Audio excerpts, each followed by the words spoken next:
The clock on Dante Morelli's desk read 2:17 a.m. when his phone vibrated against the polished mahogany surface. He didn't recognize the number, but in his line of work, unknown calls at ungodly hours were never good news.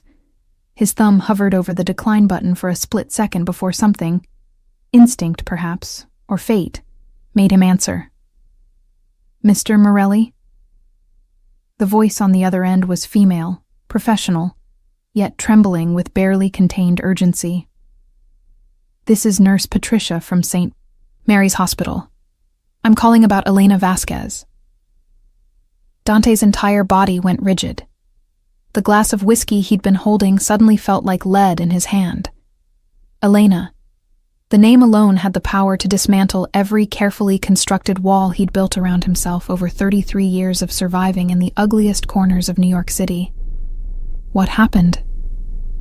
His voice came out harder than he intended, each word a bullet leaving the chamber. "She's been shot, Mr. Morelli. 2 bullets. She's in surgery now, but—" The nurse paused, and Dante could hear the chaos of the emergency room bleeding through the phone, monitors beeping, voices shouting medical jargon, the mechanical whoosh of ventilators. "She's been saying your name, over and over. You're the only contact we found in her personal effects, aside from her mother, who's in Puerto Rico and can't get here until morning." Dante was already standing, his chair scraping violently against the floor. His men, scattered throughout the private club where he'd been conducting business, immediately straightened to attention. Marco, his second in command, moved toward him with questioning eyes. "I'm on my way," Dante said into the phone, his tone brooking no argument. "You keep her alive, whatever it takes. Money is no object. Get the best surgeons in the city. I don't care if you have to drag them out of their beds. Do you understand me?" "Yes, sir. But Mr. Morelli, there's something else you should know. Tell me in person. I'll be there in 10 minutes. He ended the call and looked at Marco. "Clear my schedule. Everything. I don't care if the mayor himself is waiting. Cancel it." "Boss, what's—" "Elena's been shot." The name meant nothing to most of his crew, but Marco had been with Dante long enough to recognize the shift in his boss's demeanor. In all their years together, Marco had never seen Dante Morelli afraid. Angry, yes. Ruthless, certainly. But never afraid. Until now. The drive to St. Mary's Hospital took exactly 8 minutes. Dante's driver, Carlos, broke every traffic law in existence, the black Mercedes weaving through the sparse late-night traffic, like a shark cutting through water. Dante sat in the back seat, his hands clenched into fists, his jaw tight enough to crack teeth. His mind raced through 1,000 scenarios, each more violent than the last. Who would dare? Who would be stupid enough, bold enough, to touch her? Elena Vasquez had entered his life 6 months ago under circumstances that still haunted his dreams. His nephew, Little Marco Jr., named after his second-in-command, had been rushed to St. Mary's with complications from pneumonia that had spiraled into sepsis. The boy was only 4 years old, the child of Dante's sister Maria, and the closest thing Dante had to a son of his own. For 48 hours, the family had maintained a vigil in the pediatric intensive care unit, and it was there that Dante first saw Elena. She'd been working a double shift, her dark hair pulled back in a practical bun, her scrubs adorned with cartoon characters that made the terrified children smile despite their pain. But it was her eyes that arrested him, warm brown depths that seemed to see straight through the expensive suit, the cold demeanor, the reputation that preceded him like a storm cloud. She'd looked at him and seen simply a man terrified of losing someone he loved. "He's going to be okay," she'd told Dante in the hallway outside little Marco's room, her hand briefly touching his arm. It was the first time in years anyone had dared touch him without permission. "I've seen worse cases pull through. Your nephew is a fighter. I can see it in his eyes." "How can you tell?" Dante had asked, desperate for any shred of hope. "Because he has your eyes," Elena had replied with a soft smile. And something tells me you don't know how to lose. She'd been right. Little Marco pulled through, thanks in no small part to Elena's tireless advocacy for additional treatments and her refusal to let the overworked doctors dismiss the child as just another case. When Dante had tried to thank her with a donation, a check with more zeros than most people saw in their lifetime, she'd handed it back to him with a gentle firmness that left him speechless. "Give it to the hospital if you want," she'd said. "But I didn't save your nephew for money. I saved him because that's what I do. That's what we all should do." In that moment, Dante Morelli, a man who'd built an empire on the principle that everything and everyone had a price, encountered someone who couldn't be bought. The realization had been both terrifying and intoxicating. After that, he'd found excuses to return to St. Mary's, anonymous donations that somehow always ended up funding the pediatric wing, new equipment that mysteriously appeared in Elena's unit. He'd even attended a hospital fundraiser, something so far outside his usual sphere that his men had thought he'd lost his mind. But it had given him the chance to see her in a different environment, to watch her laugh with colleagues, to observe the way children lit up when she entered a room. He'd never approached her directly again. He wasn't sure why. Perhaps some buried instinct of self-preservation, or maybe the recognition that someone like Elena Vasquez deserved better than the blood-stained world he inhabited. She was light, and he was darkness, and darkness had no business corrupting light. But now someone had shot her. Someone had dared to touch what he'd silently, impossibly, claimed as his.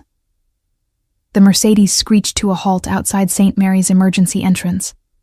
Dante was out of the car before it fully stopped, Marco close on his heels with 4 additional men fanning out to secure the perimeter. The automatic doors parted before him like the Red Sea, and the hospital staff took one look at the man in the $3,000 suit with murder in his eyes and wisely stepped aside. "Where is she?" Dante demanded of the first nurse he encountered. "Sir, you can't just—" "Elena Vasquez, where is she?" The nurse's eyes widened with recognition, not of him personally, but of the type of man he was, the type who made demands, not requests. "Surgery, 3rd floor, but only family." Dante was already moving toward the elevators, his men forming a protective V behind him. A security guard made the mistake of stepping into his path, one hand raised in a placating gesture. "Sir, I'm going to have to ask you to—" Marco smoothly intercepted, flashing something that might have been a badge, but definitely wasn't.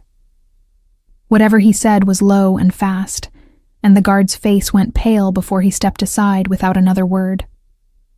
The 3rd floor surgical wing was a maze of sterile corridors and harsh fluorescent lighting. Dante emerged from the elevator to find Nurse Patricia waiting for him, a woman in her 50s with kind eyes and the bearing of someone who'd seen too much suffering to be easily rattled. "Mr. Morelli," she said, her voice steady despite the circumstances. "Dr. Richardson is still in surgery with Elena. It's been 2 hours so far. Tell me what happened. Everything."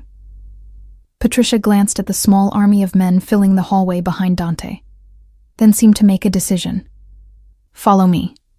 We can talk in the family consultation room." The room was depressingly familiar. Neutral colors, boxes of tissues strategically placed, furniture designed to be comfortable enough for long waits, but not so comfortable that people would want to stay. Dante had been in rooms like this before, delivering news that would shatter families. Now he was on the other side of that equation. Elena was leaving her shift at 11:30. Patricia began once they were seated. "She always parks in the west lot because it's closer to the pediatric wing. According to witnesses, there was a black SUV waiting near her car. 2 men got out. There was an argument. Witnesses say Elena looked frightened but was trying to stay calm. Then," Patricia's voice cracked slightly, "then someone else arrived. A man in a suit. The 2 men from the SUV drew weapons. Elena tried to run. That's when the shots were fired." Dante's blood ran cold. "How many shots?" "5 in total. 2 hit Elena, 1 in the shoulder, 1 in the abdomen. The others—" Patricia took a breath. The others hit the man in the suit. He's in surgery too. Critical condition. Who was he? We don't know yet. No ID on him. But Mr. Morelli, the police think Elena might have witnessed something. They're treating this as a targeted hit, not a random attack. Dante's mind was already racing through possibilities. A targeted hit near St. Mary's Hospital. 2 shooters. A third man who'd apparently tried to intervene, or maybe was the actual target. This had the fingerprints of organization written all over it. But whose organization? The police want to talk to you, Patricia added carefully. They know you have. Connections to Elena. Let them wait, Dante said flatly. His connections to Elena were minimal, peripheral, carefully maintained from a distance. But in his world, even minimal connections could be dangerous. Had someone found out about his interest in her? Was this a message? A challenge? Or worse? Had his presence in her life, however distant, somehow painted a target on her back? The thought made his hands curl into fists so tight his knuckles went white. If that was true, if his darkness had somehow reached out and touched her light, then every single person responsible would learn what true darkness meant. I need to see her the moment she's out of surgery, Dante said, his voice leaving no room for argument. Of course. But Mr. Morelli, you should know. The damage was extensive. Even if Dr. Richardson manages to stabilize her, the next 72 hours will be critical. There's a very real possibility that... No. The word came out like a gunshot. Don't say it. Don't even think it. She's going to survive. That's not a hope. That's an order. Patricia looked at him with something that might have been pity, or might have been understanding. I've been a nurse for 30 years, Mr. Morelli. I've learned that the human will to survive is sometimes stronger than any medical intervention. Elena is a fighter, and she was calling for you. That means something. Dante stood abruptly, unable to remain still any longer. He moved to the window, looking out over the sleeping city that never truly slept. Somewhere out there, the men responsible for this were breathing, living, thinking themselves safe. That would change soon. His phone buzzed. A text from Tony, his head of intelligence. Got the security footage from hospital parking lot. Sending now. Dante pulled up the video on his phone, his jaw clenching as he watched the scene unfold in grainy black and white. There was Elena, walking to her car, exhaustion evident in her posture after what had probably been another grueling shift. The black SUV pulling up. 2 men emerging, their faces partially obscured, but their body language spoke of military or professional training. Then the third man, arriving in what looked like a town car, moving quickly toward Elena. The confrontation happened fast. Words exchanged, the sudden draw of weapons. Elena turning to run, the muzzle flashes, Elena falling, the third man taking hits and going down hard. Dante watched it 3 times, memorizing every detail, every movement, every second. Then he forwarded it to Tony with a simple message. Find them. I don't care how. Find them now.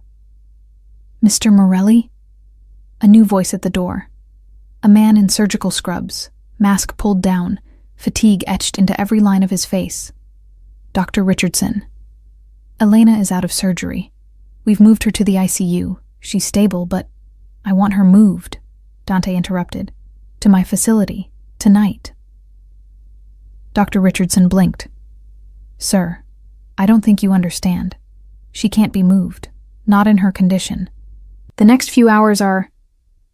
I have a private medical facility with equipment that makes this place look like a field hospital, Dante said, his tone brooking no argument. I have surgeons on call 24/7. I have security that can actually protect her. Because whoever did this might try again, doctor. And this hospital, with all due respect, is not equipped to stop them. Doctor, Richardson stared at Dante Morelli as if the man had just suggested performing surgery in the back of a moving vehicle.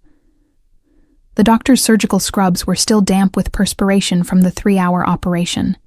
his eyes bloodshot from concentration and the harsh fluorescent lights of the operating theater. Behind him, through the ICU doors, machines beeped in rhythm with Elena's struggling heartbeat. "Mr. Morelli," Dr. Richardson began, his voice strained with the kind of patience reserved for dealing with difficult family members. "I understand you're concerned, but moving a patient in Elena's condition would be incredibly risky. She's just come out of major surgery. Her vitals are barely stable. The trauma to her abdomen is exactly why she needs to be somewhere with better security and resources," Dante cut in, his voice dropping to a dangerous register that made everyone in the room instinctively step back. "Doctor, let me be very clear. The people who did this to Elena are not random criminals. This was a professional hit, and if they discover she survived, they will come back to finish the job. Can your hospital security stop that?" Dr. Richardson opened his mouth, then closed it. His eyes flickered toward the standard hospital security guard, visible through the hallway window, a man approaching retirement age whose primary job involved checking visitor badges and escorting belligerent family members out of the building. "I didn't think so," Dante continued. "My facility has armed ex-military security, surgeons trained at Johns Hopkins and Mayo Clinic, equipment that most hospitals can't afford. And most importantly, it's a location that nobody outside my organization knows about. Elena will be safe there while she recovers. Here, she's a sitting duck." "Even if what you're saying is true," Dr. Richardson argued, though his conviction was clearly wavering, "the medical risk of transport alone will be minimized by the private ambulance with advanced life support that's already en route." Marco interjected smoothly from his position by the door. "ETA 15 minutes. Full medical team on board, including a trauma surgeon in case of complications during transit." Dr. Richardson looked between Dante and Marco, realization dawning in his eyes. "You'd already decided this before you even spoke to me." "I'm not asking for permission, doctor," Dante said, his tone gentling slightly. "I'm asking for your cooperation to make this as safe as possible for Elena. You care about her. I can see that. Everyone who works with Elena cares about her. So help me protect her." There was a long moment of silence, broken only by the ambient sounds of the hospital. Distant announcements over the PA system, the squeak of wheels on linoleum, the hushed conversations of medical staff changing shifts. Finally, Dr. Richardson sighed, the sound of a man recognizing defeat when it was inevitable. "I'll need to see your facility's credentials," he said, "and I want medical personnel from our team to accompany her during transport and stay with her for at least the first 24 hours. "Done," Dante agreed immediately. "Send whoever you trust. They'll have full access to Elena and all our resources. And if she deteriorates during transport, we bring her back here immediately. No arguments." "Agreed." Dr. Richardson shook his head slowly, as if he couldn't quite believe what he was consenting to. "Give me 20 minutes to prepare her for transport and brief my team. And Mr. Morelli, if anything happens to that woman because of this decision, credentials and resources be damned, I will make it my life's mission to destroy you." Dante met the doctor's eyes without flinching. "If anything happens to her, doctor, you won't need to. I'll do it myself." As Dr. Richardson disappeared back into the ICU to prepare Elena for transport, Dante turned to Marco. "I want a complete security detail at the facility. 3 teams, rotating 8-hour shifts. Nobody gets in or out without my personal approval. And get Tony working on identifying those shooters. I want names, addresses, family members, favorite fucking coffee shops, everything." "Already on it, boss," Marco confirmed, tapping rapidly on his phone. "But there's something else you need to know. The police are here. Detectives. They're not asking nicely anymore about talking to you." Dante's jaw tightened. Police involvement was inevitable, but inconvenient. The last thing he needed was cops stumbling through his investigation, potentially tipping off whoever was behind the attack. But refusing to cooperate entirely would only make them more suspicious. "Where are they?" Waiting room, main floor, Detectives Sarah Chen and Michael Reeves. Chen's been with NYPD for 15 years, Reeves for 8. Both have solid records, not on anyone's payroll that we know of. A clean cops. That made things both better and worse. Better because they wouldn't be working against him on behalf of a rival organization. Worse because they couldn't be bought or intimidated easily. Tell them I'll give them 10 minutes after Elena is secured, Dante decided. And make sure our lawyers are standing by. I'm not answering anything without representation present. Marco nodded and moved off to make the arrangements, leaving Dante alone in the consultation room with his thoughts. Through the window, he could see the first hints of dawn beginning to lighten the eastern sky. Less than 4 hours ago, he'd been in his club, discussing import schedules and territory disputes, the routine mundanity of running a criminal empire. Now everything had shifted. Elena Vasquez was fighting for her life because of violence that had somehow found her in the one place that should have been safe, her workplace, her sanctuary, the hospital where she dedicated herself to saving others. The irony was bitter and sharp. Dante had spent months carefully maintaining distance from her, convinced that keeping away would keep her safe from the contamination of his world. Apparently, the universe had other plans. His phone buzzed. Another text from Tony. ID on third victim. Daniel Castellano, 42, attorney. Works for Whitmore and Associates. Corporate law. No obvious connection to Elena or the shooters. Still digging. Dante frowned at the information. An attorney. Corporate law. That didn't fit the pattern of a random mugging or even a standard mob hit. Corporate attorneys didn't usually find themselves in the middle of assassination attempts in hospital parking lots unless they were involved in something much deeper than contract negotiations. He texted back, "Find out what cases Castellano was working, who his clients were, and get me everything on Whitmore and Associates. I want to know if they've ever done work for any of the families." The families being the 5 major organized crime syndicates that controlled New York's underworld. Dante's family was one of them, the Morellis, who'd held territory in Lower Manhattan and the docks for 3 generations. But the other families were always looking for opportunities to expand, to consolidate, to eliminate competition. If one of them had made a move that accidentally caught Elena in the crossfire. The thought ignited a cold fury in Dante's chest. It was one thing to wage war against other criminals who'd chosen this life, who knew the risks and played the game accordingly. It was something else entirely to let that violence spill over onto innocents. There were rules, old rules, about keeping civilians out of the business.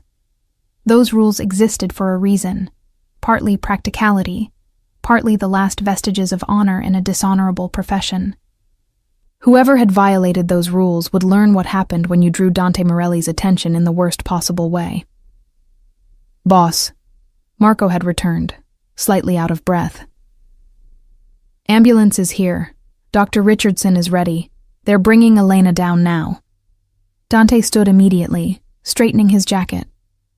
"I want to see her before they transport her." "I don't think... I need to see her, Marco. There was something in Dante's voice that made his second-in-command simply nod and lead the way back to the ICU. They took the stairs rather than wait for the elevator, Dante taking them 2 at a time despite his dress shoes. By the time they reached the 3rd floor, a small convoy was already assembling. Dr. Richardson, 2 nurses, Elena on a gurney surrounded by monitoring equipment, and Dante's private medical team in matching dark blue uniforms that looked more like tactical gear than traditional paramedic attire. Dante approached the gurney slowly, as if sudden movement might shatter something precious. Elena looked impossibly small under the white hospital blankets, her face pale except for the oxygen mask covering her nose and mouth. Her dark hair had come loose from its usual bun, spreading across the pillow in tangled waves. Tubes and wires connected her to various machines, each monitoring a different aspect of her struggle to stay alive. But even unconscious, even broken, there was something inherently resilient about her. The set of her jaw, perhaps, or the way her hands rested at her sides. Not limp in defeat, but merely resting, gathering strength for the next fight. "She's a fighter," Dr. Richardson said, quietly, coming to stand beside Dante. "Stronger than she looks. The damage was extensive, but she held on through surgery even when—" He trailed off, but Dante understood what he wasn't saying, even when we didn't think she would. "How long until she wakes up?" "Hard to say. Could be hours, could be days. We've induced a medical coma to give her body time to heal. When we try to bring her out of it, depends on how well she responds to treatment." Dante reached out, his hand hovering over Elena's for a moment, before he allowed himself to gently touch her fingers. They were cool but not cold, still living, still fighting. "You're going to be okay," he whispered, though he knew she couldn't hear him. "I promise you, Elena, you're going to be okay." He wanted to say more, wanted to tell her that he was sorry, that somehow his world had reached out and hurt her, despite all his efforts to keep her separate from it. Wanted to tell her that he was going to find everyone responsible and make them regret ever being born. Wanted to tell her that somewhere in the past 6 months, she'd become something he didn't have words for, something important enough that her pain felt like his own. But he said none of those things. Instead, he simply held her cool hand for another moment, before stepping back and nodding to the medical team. "Let's move." The transfer happened with military precision. Dante's team had clearly done this before, moving high-value targets who couldn't use traditional medical facilities. The private ambulance waiting at the emergency bay entrance was a Mercedes Sprinter customized with more medical equipment than some rural hospitals possessed. Dr. Richardson and Nurse Patricia climbed in alongside Elena, their professional skepticism visibly shifting to surprise as they took in the setup. "This is impressive," Dr. Richardson admitted grudgingly. "I've seen hospital ICU transports with less capability." "I told you," Dante said from where he stood outside the ambulance doors. "Money is no object when it comes to Elena's care. Whatever she needs, whoever needs to be hired, whatever equipment needs to be purchased, make it happen. I'll follow in my car." As the ambulance doors closed and the vehicle pulled away with a police escort that Marco had somehow arranged, Dante felt the weight of the past few hours finally settling on his shoulders. He was exhausted but knew sleep wouldn't come even if he tried. There was too much to do, too many pieces to move into position. "The detectives are getting restless," Marco said, appearing at his elbow. "And the sun's coming up. If we're going to talk to them, we should do it now before they decide to make this difficult." Dante glanced at his watch. 5:47 a.m. In another life, he might have been waking up now, preparing for a day of legitimate business. Coffee, shower, reviewing the morning news. Instead, he was covered in the sterile smell of hospitals, running on adrenaline and rage, about to talk to police about a shooting he had nothing to do with but everything to gain from solving. "Get the lawyers on a conference call," he instructed, "and make sure they understand. I'm cooperating fully with this investigation. I want whoever hurt Elena found and prosecuted." He paused, a cold smile touching his lips. "Well, found at least. What happens after that depends on how quickly the police move." Marco understood immediately. If the police found the shooters first, there would be arrests, trials, the slow machinery of justice. If Dante found them first, well, there would still be justice, just a different, faster kind. They made their way to the main floor waiting room where Detectives Chen and Reeves had been cooling their heels for the better part of an hour. Chen was a compact Asian woman in her 40s with sharp eyes and sharper instincts, her dark hair pulled back in a no-nonsense ponytail. Reeves was taller, broad-shouldered, with the kind of tired look that came from too many years seeing humanity at its worst. Both detectives stood as Dante entered, their body language professional but wary. They knew who he was. Everyone in law enforcement knew the Morelli name, even if they couldn't prove half the things they suspected. "Mr. Morelli," Chen began, her tone carefully neutral. Thank you for agreeing to speak with us. I'm Detective Chen. This is Detective Reeves. We'd like to ask you some questions about Elena Vasquez and the shooting that occurred in the hospital parking lot last night. Of course, Detective, Dante replied smoothly, gesturing to the chairs. Though I should tell you up front, I wasn't present during the incident, and I'm not sure how much help I can be. Let's start with your relationship to Ms. Vasquez, Reeves said, pulling out a notebook. Hospital staff say you've been a regular visitor here over the past few months. Anonymous donations, equipment purchases, attendance at fundraisers. That's a significant investment for someone who claims to barely know the victim. I wouldn't say I barely know her, Dante corrected. Elena saved my nephew's life 6 months ago. I'm grateful. The donations were my way of showing that gratitude to the hospital and the pediatric unit where she works. Nothing more complicated than that. Chen leaned forward slightly. And yet when she was shot, you were called. Her phone had you listed as an emergency contact under the name Dante. Not Mr. Morelli or Marco's uncle or anything that would indicate a distant professional relationship. Just Dante. That suggests something more personal. Dante kept his expression neutral, though internally he felt a jolt at this information. Elena had listed him as an emergency contact. When had she done that? And why? They'd barely spoken beyond polite pleasantries in the hospital corridors. I'm as surprised as you are, Detective, he said honestly. Elena and I have only had a handful of conversations. Perhaps she had a reason I'm not aware of. Or perhaps you were closer than you're admitting, Reeves suggested, his tone implying things Dante didn't appreciate. Before Dante could respond to the implication in Detective Reeves's tone, his lawyer arrived. Catherine Walsh, senior partner at Walsh & Bingham, a woman whose reputation for aggressive defense made prosecutors wince and judges groan. She swept into the waiting room like a force of nature wrapped in a charcoal pantsuit, her silver hair perfectly styled despite the early hour. Detectives, she said crisply, not bothering with pleasantries. Catherine Walsh representing Mr. Morelli. I understand you have questions, but before we proceed, I need to clarify something important. My client is here voluntarily, out of concern for Ms. Vasquez and a genuine desire to help your investigation. He is not a suspect.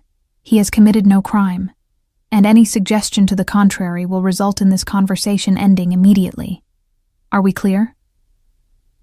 Detective Chen's expression didn't change, but Dante caught the slight tightening around her eyes.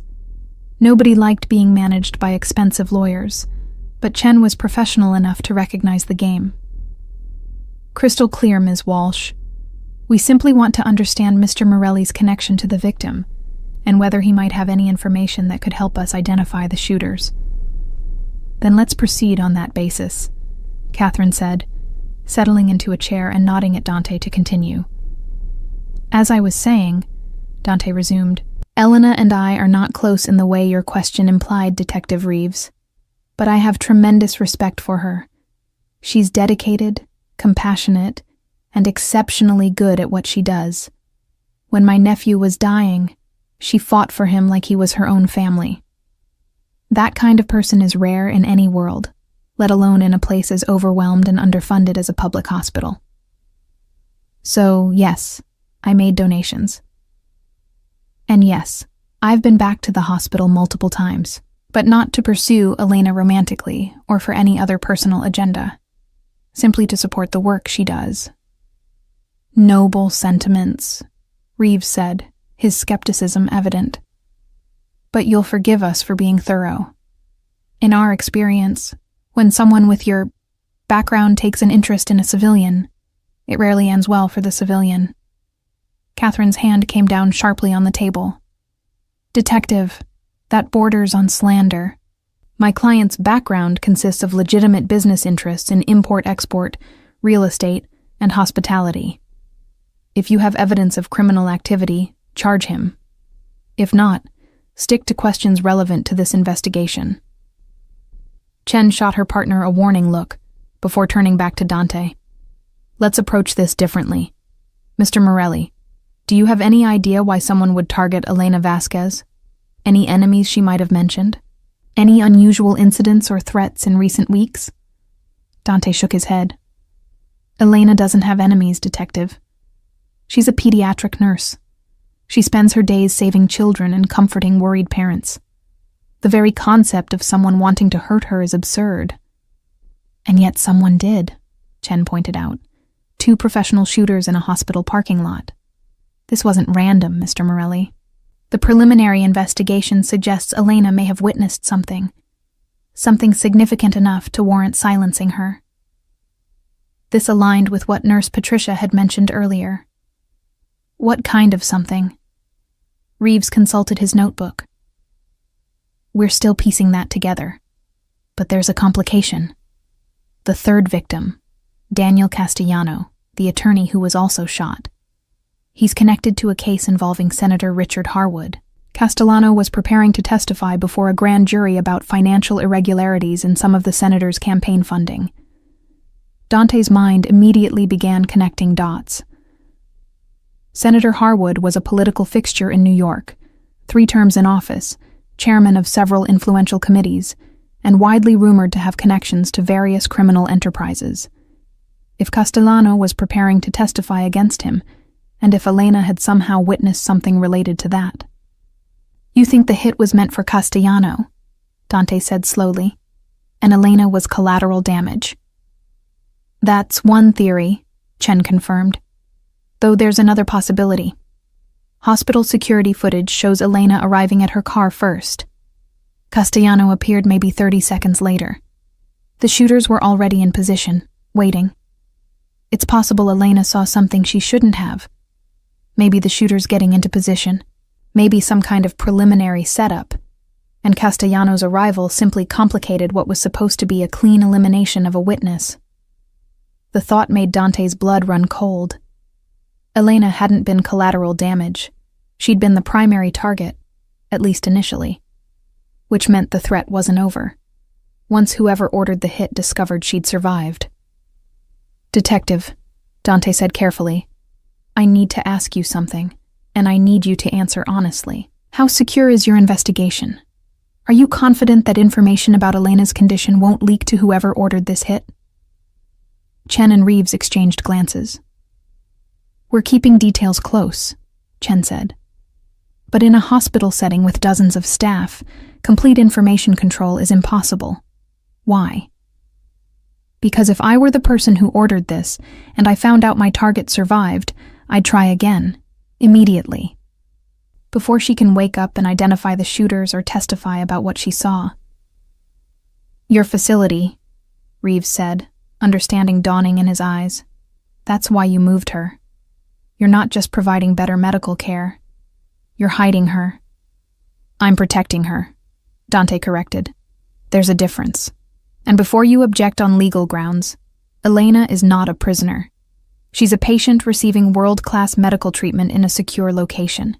The moment she wakes up and wants to leave, she's free to do so. But until then, I'm making damn sure nobody gets a second chance at killing her.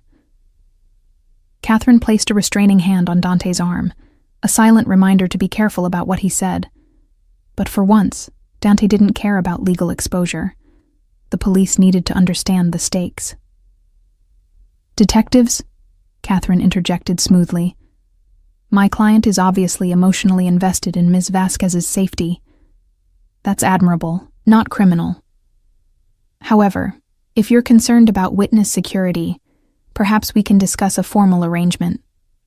Mr. Morelli's facility is equipped with state-of-the-art security systems. With proper oversight from your department, it could serve as an effective protective location until Ms. Vasquez recovers enough to provide a statement. Chen considered this for a long moment. That would be highly irregular. So is a hit squad targeting a nurse in a hospital parking lot, Dante shot back. Regular procedures don't seem to be cutting it, Detective. How many officers can you spare for round-the-clock protection? 2? 4? And for how long? Days? Weeks? My facility has a full security team, all former military or law enforcement, working 3 rotating shifts. No gaps in coverage, no budget constraints, no jurisdictional issues. Tell me honestly, Can the NYPD provide better protection? The detectives couldn't answer because they all knew the truth. Police departments ran on stretched budgets and overworked officers. Providing the level of security Elena would need for an extended period simply wasn't realistic, especially if this case dragged on as investigations involving powerful politicians typically did. "We'd need access," Chen said finally. "Regular check-ins with Ms. Vasquez once she's conscious, updates on her medical condition, and if she chooses to leave your facility, that happens without interference." "Agreed to all of it," Dante said immediately. "Detective, I want the people who did this caught and prosecuted, but more than that, I want Elena safe. If working with your department helps accomplish both those goals, I'm all in."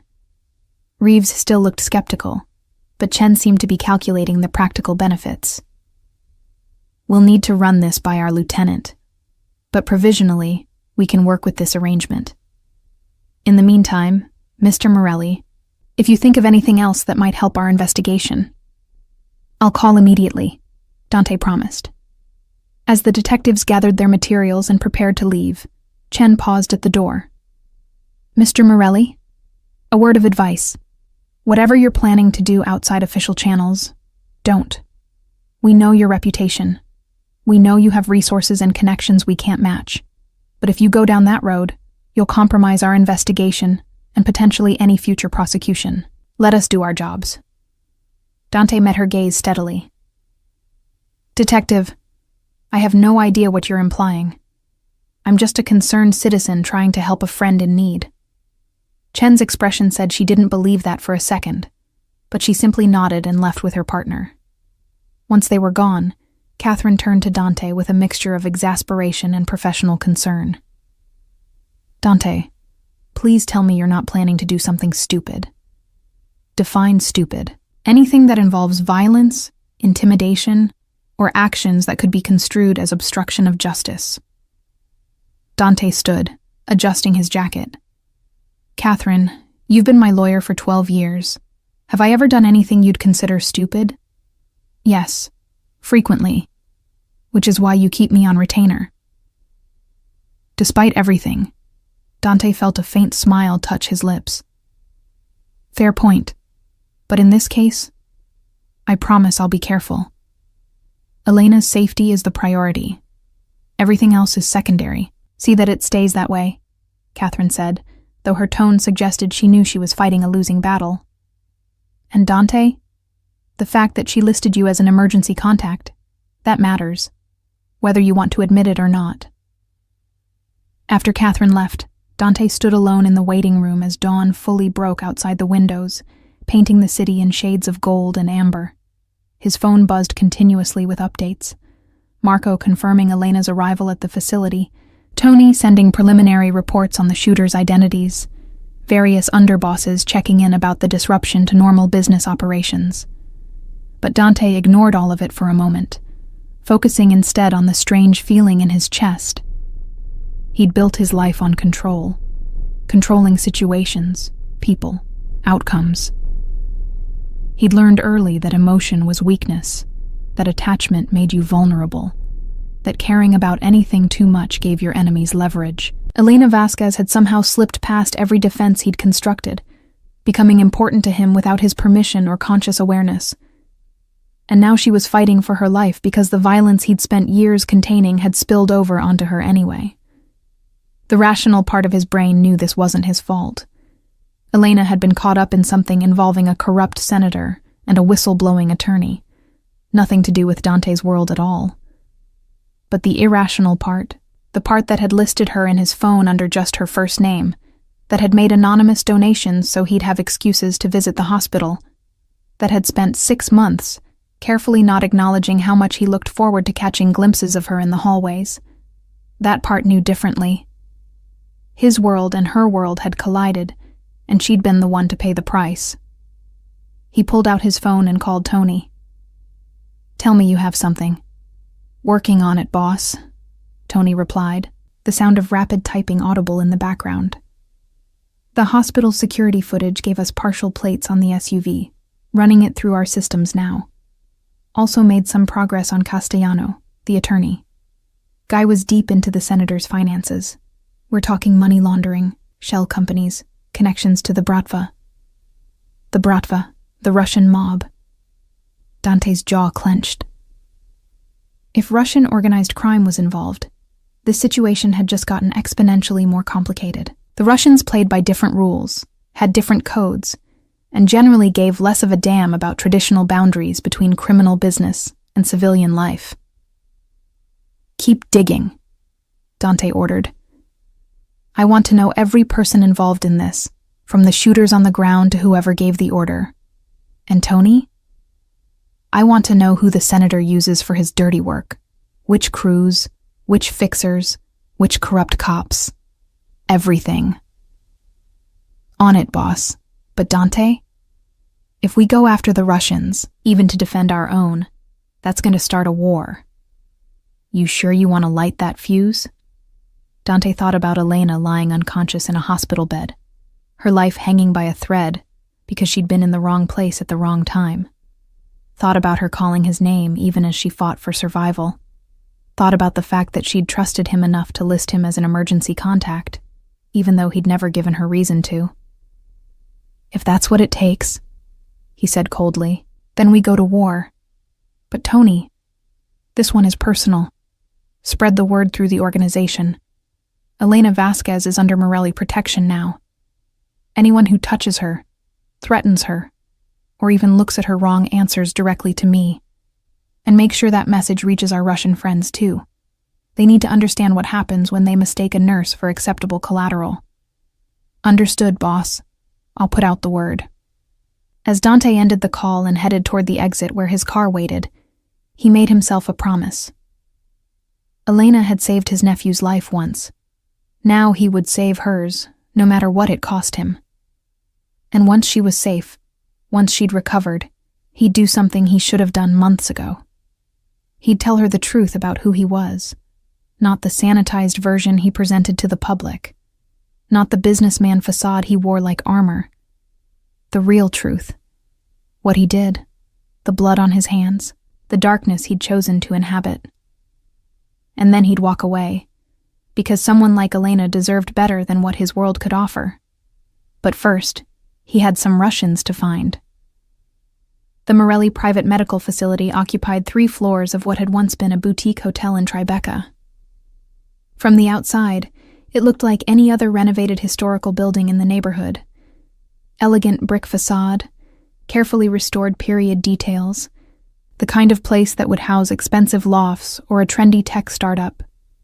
Nothing about it suggested the state-of-the-art medical center hidden inside, complete with operating rooms, ICU beds, and equipment that rivaled the best hospitals in Manhattan. Dante arrived 40 minutes after Elena's ambulance, having stopped at his apartment to shower and change. The blood-tinged smell of the hospital had been clinging to him, a constant reminder of how close Elena had come to dying. Now, dressed in fresh clothes and running on nothing but black coffee and adrenaline, he made his way through security checkpoints that would have impressed a head of state. Dr. Richardson and Nurse Patricia were standing outside Elena's room when Dante arrived on the 3rd floor, deep in conversation with Dr. Yuki Tanaka, the head of Dante's medical staff. Tanaka was a brilliant trauma surgeon who'd left a prestigious position at Johns Hopkins after becoming disillusioned with hospital bureaucracy and insurance company interference. Dante paid her 3 times what she'd made at Hopkins and gave her complete autonomy in medical decisions, an arrangement that had saved more than a few lives over the years, though rarely under circumstances this personal. "Mr. Morelli," Dr. Tanaka greeted him, her expression professionally neutral. "I've been reviewing Ms. Vasquez's case with Dr. Richardson. The surgery was excellent work, and the transport went smoothly. She's stable. All vitals are within acceptable ranges considering the trauma. I'm optimistic about her recovery, though the next 48 hours remain critical. Can I see her? Of course. But I should warn you, she's still in a medically induced coma. She won't be able to hear you or respond." Dante nodded and moved toward the door, then paused. "Dr. Richardson, Nurse Patricia, thank you for saving her life and for trusting me enough to allow this transfer." I know it wasn't an easy decision." Dr. Richardson studied him for a long moment, as if trying to reconcile the dangerous man he'd heard about with the one standing before him, clearly exhausted and worried about a patient. "She matters to you," he finally said. "That much is obvious. Just make sure you're protecting her for the right reasons, Mr. Morelli. Elena deserves that." "She deserves a lot more than what my world can offer," Dante replied quietly. "But protection is something I can actually provide." Inside the room, Elena looked even more fragile than she had at St. Mary's, perhaps because the clinical efficiency of Dante's facility somehow emphasized her vulnerability. She was connected to fewer machines here. Dr. Tanaka ran a tighter operation with better technology, but the effect was still jarring. This woman who'd seemed so capable and strong when she was working, who'd faced down Dante's intimidating presence with calm professionalism, was now utterly dependent on machines and medications to keep her alive. Dante pulled a chair close to the bed and sat down, careful not to disturb any of the medical equipment. Her hand was resting on top of the blanket, and after a moment's hesitation, he took it gently in his own. Her skin was warmer than it had been at the hospital, which he took as a good sign. "I don't know if you can hear me," he said softly, aware of how foolish talking to an unconscious person should feel, but finding he didn't care. "The doctors say probably not, that you're too deep under right now. But just in case, I wanted you to know you're safe. You're going to recover. And whoever did this to you, Elena, they're going to pay for it. I promise you that." He sat there for what might have been minutes or hours, time losing its usual meaning in the quiet of the room. His phone buzzed periodically with updates from his organization, but he ignored it. For once, the business of running a criminal empire could wait. A soft knock at the door announced Marco's arrival. "Boss, sorry to interrupt, but Tony's got something. He's downstairs in the conference room, says it's urgent." Reluctantly, Dante released Elena's hand and stood. He leaned down, surprising himself by pressing a gentle kiss to her forehead. "I'll be back," he whispered. "I promise." The facility's conference room was on the ground floor, a windowless space designed for privacy and security. Tony was already there, his laptop open on the table, surrounded by printed photographs and documents. He looked like he hadn't slept, his usual neat appearance disheveled, his eyes red from staring at screens. "Please tell me you have good news," Dante said, closing the door behind him. "Good and bad," Tony replied. "Good news first. I identified the shooters, Alexei Volkov and Dmitry Sokolov, both former Spetsnaz, both working as enforcers for the Kozlov Bratva. They're not subtle operators. Their specialty is intimidation and wet work, not surgical hits. Which explains why everything went sideways when Castellano showed up. They were sent to kill a nurse, not handle a complication." Dante studied the photographs Tony had pulled up. Two hard-faced men in their 30s, the kind of people who looked dangerous even in casual settings. "Where are they now?" "That's the bad news. Volkov's dead. Killed in what looks like a professional cleanup about 3 hours after the hospital shooting. Single bullet to the back of the head, execution style. Body was found in a warehouse in Red Hook. Sokolov's gone to ground. We're working on finding him, but he's smart enough to know he's next on the chopping block." Dante absorbed this information, his mind racing through implications.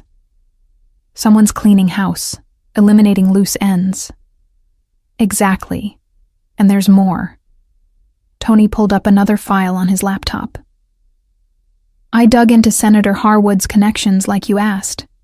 Turns out he's been taking money from Viktor Kozlov's operation for years. Campaign contributions laundered through legitimate businesses, personal favors, protection from investigations.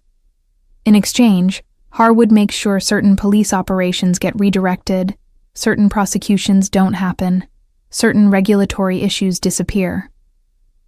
So when Castellano, the attorney, decided to testify about Harwood's financial irregularities, He was threatening to expose not just the senator, but Victor's entire New York operation. Tony finished. We're talking about RICO charges, asset seizures, international investigations, the kind of heat that could bring down the whole Bratva presence in the city. Dante leaned back in his chair, the pieces falling into place. And Elena? Wrong place, wrong time. Or...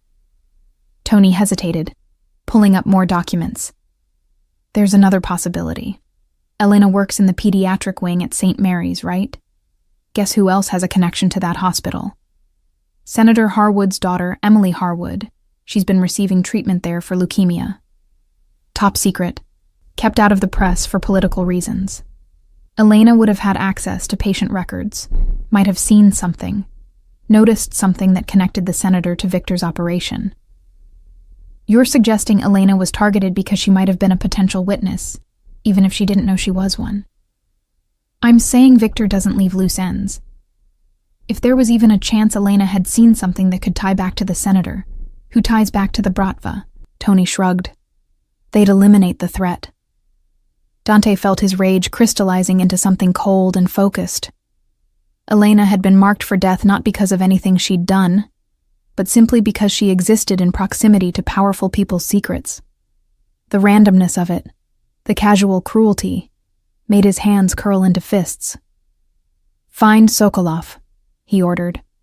I don't care what it costs or what you have to do. I want him alive. He's going to tell me everything about who gave the order, how the operation was supposed to go down, and what they planned to do if Elena survived. Everything. And then he's going to disappear, permanently. But not before I make sure Victor Kozlov understands what happens when you mistake a Morelli's people for acceptable targets. Tony nodded and began packing up his materials. Boss, one more thing. The cops are still investigating, which means we need to be careful. If we move too overtly against the Bratva, even in retaliation, it could blow back on us. Detective Chen seems smart. She's going to notice if Russians start disappearing or turning up dead. Let her notice, Dante said coldly, but make sure nothing leads back to us directly. I want this handled cleanly. And Tony, put out feelers with the other families. I want them to know what happened and that we're responding. If Victor has any sense of self-preservation, he'll offer compensation and cooperation. If he doesn't, Dante let the threat hang in the air. The next 2 days were a masterclass in controlled violence and strategic pressure. Dante divided his time between Elena's bedside and the systematic dismantling of Victor Kozlov's operation in New York. It started small, a few key Bratva enforcers finding themselves arrested on outstanding warrants that suddenly became police priorities. Several profitable operations getting raided by cops who'd received anonymous tips about illegal activities. Nothing that could be traced directly to Dante, but the message was clear. The Morellis were applying pressure. Meanwhile, Dante's people worked the streets, following up leads on Sokolov's whereabouts. The missing shooter had gone deep underground, but even the best hiding places eventually revealed themselves to someone with enough resources and motivation. It was Marco who finally caught the break, tracking Sokolov through a girlfriend who worked at a Russian nightclub in Brighton Beach. We've got him, Marco reported on the 3rd day after the shooting. Safe house in Coney Island, minimal security. Probably thinks he's beneath our notice with everything else going on. Bring him to me, Dante ordered, alive and able to talk. Beyond that, I don't care what condition he's in. The extraction happened at 3 a.m., quick and professional. Dante's team hit the safe house with overwhelming force, neutralizing the 2 guards before they could even draw weapons. Sokolov tried to run, but made it less than half a block before being tackled and zip-tied. By 4 a.m., he was in one of Dante's warehouses in Red Hook, the same neighborhood where his partner Volkov's body had been found. Dante arrived an hour later, having spent the previous evening reading to Elena. Dr. Tanaka had suggested that auditory stimulation might help patients in medically induced comas, so Dante had taken to reading aloud from a collection of children's stories he'd found in the facility's library. The same kind of stories Elena apparently used to calm frightened children in the pediatric ward. He'd felt ridiculous at first, sitting there reading about talking animals and magical forests to an unconscious woman. But there was something cathartic about it, something that kept his mind focused on the future where Elena would wake up and be okay, rather than dwelling on the violence he was about to commit. Now, standing in the warehouse with Dmitry Sokolov zip-tied to a chair in front of him, the contrast between those two worlds couldn't have been more stark. Sokolov was a mess. Bloody nose, split lip, one eye already swelling shut from where he'd resisted capture. But he was conscious and terrified, which was exactly what Dante needed. "Dmitry Sokolov," Dante said conversationally, pulling up a chair and sitting down opposite the Russian. "Former Spetsnaz, current enforcer for Viktor Kozlov, and recently employed as an assassin targeting innocent nurses. We need to have a conversation."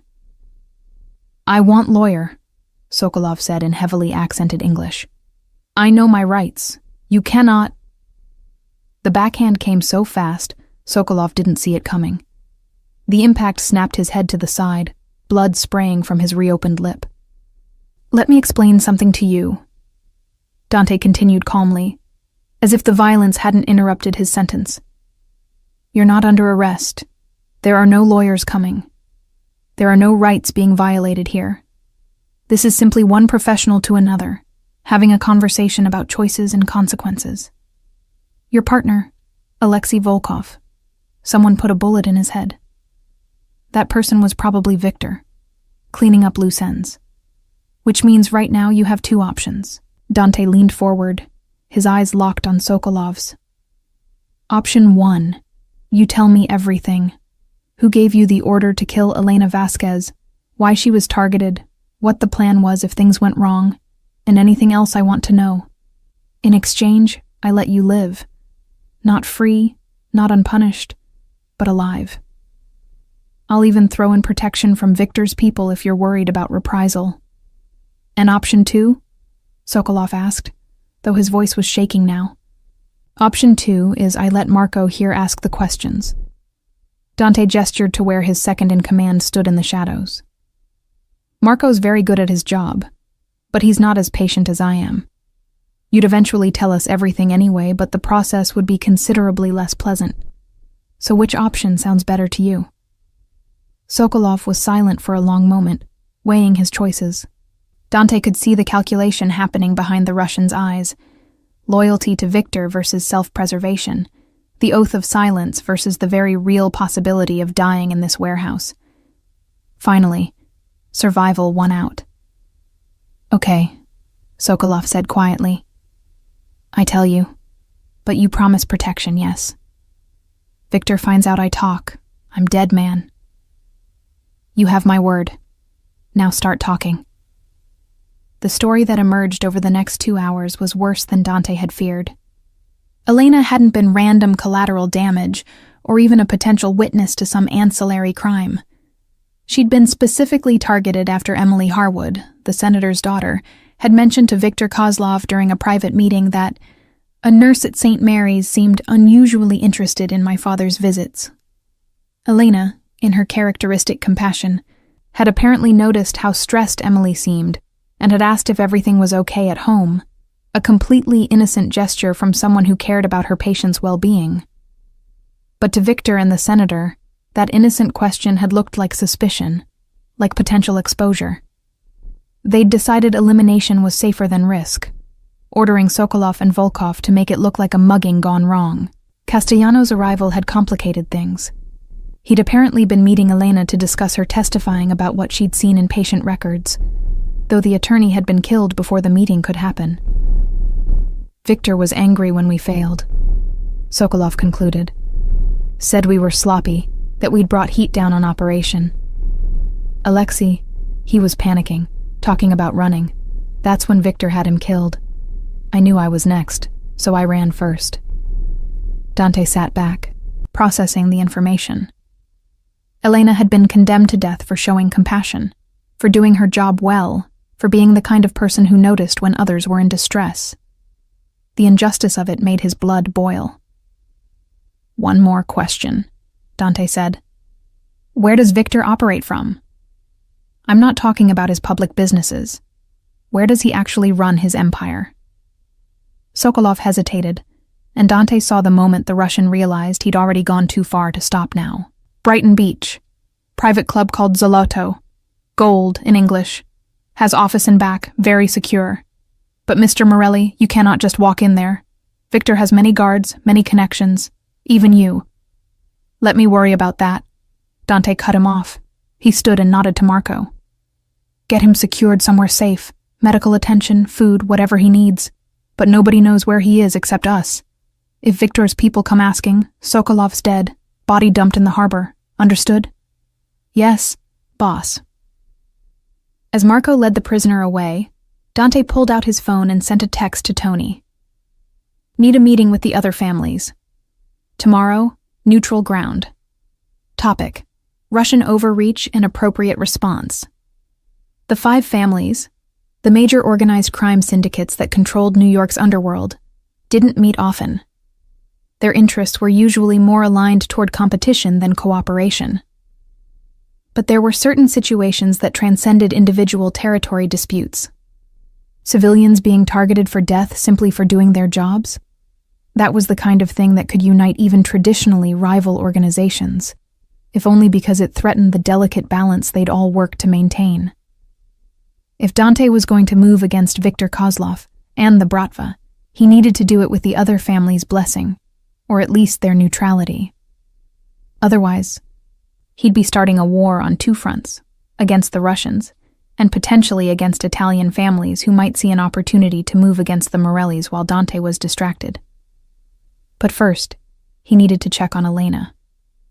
Dr. Tanaka intercepted Dante as he stepped off the elevator onto the 3rd floor, her expression carefully controlled in the way of medical professionals delivering significant news. For a heart-stopping moment, Dante thought something had gone wrong, that Elena's condition had deteriorated, that he was too late. She's awake, Dr. Tanaka said, and Dante felt the tension drain from his shoulders so suddenly he almost staggered. We started bringing her out of the induced coma this morning. She regained consciousness about an hour ago, confused, as expected, but responsive and lucid. Vitals are stable. Mr. Morelli, she's asking for you. Dante didn't trust himself to speak. He simply nodded and moved toward Elena's room, his heart doing something complicated and unfamiliar in his chest. Behind him, he heard Dr. Tanaka add, "Don't tire her out. She's still very weak and needs rest. 15 minutes maximum."